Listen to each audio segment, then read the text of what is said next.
এই যে বন্ধুরা দেখতে পাচ্ছেন আমরা মটরশুঁটি বাগানে চলে এসেছি। এই যে আমার মা। নমস্কার বন্ধুরা, কেমন আছো? বাগানে এসেছিলাম রোজে কাজ করতে, দেখতে এলাম মটরশুঁটি তোলার মতন হয়েছে কি দেখুন, সবে গাছে ধরেছে। এই দেখুন, এই দেখুন, সবে ধরেছে।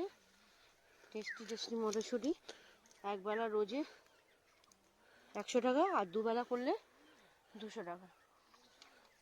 দেখুন মটরশুঁটি গাছগুলো দেখুন,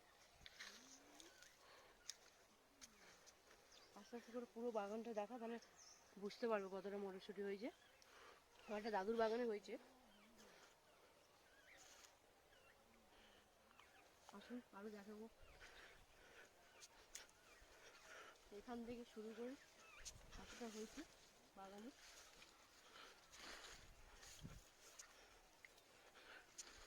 দেখুন ফুল এসছে, দেখুন খালি গাছে। জুম কর, তাহলে দেখতে পাবেন। এই দেখুন ফুলগুলো দেখেছেন। আর এইদিকে আসুন, এইদিকে হচ্ছে কি পালং শাক। এতগুলো করি ছোটো। এইদিকে হচ্ছে কি পালং শাক, এটা লক্ষ্য। এইদিকে পালং শাক কিরকম বলছি, আমি ভয়েসটা দেখি, ফিরে মাতে করবো। এরকম করলে হবে না, ও যাবে তাই।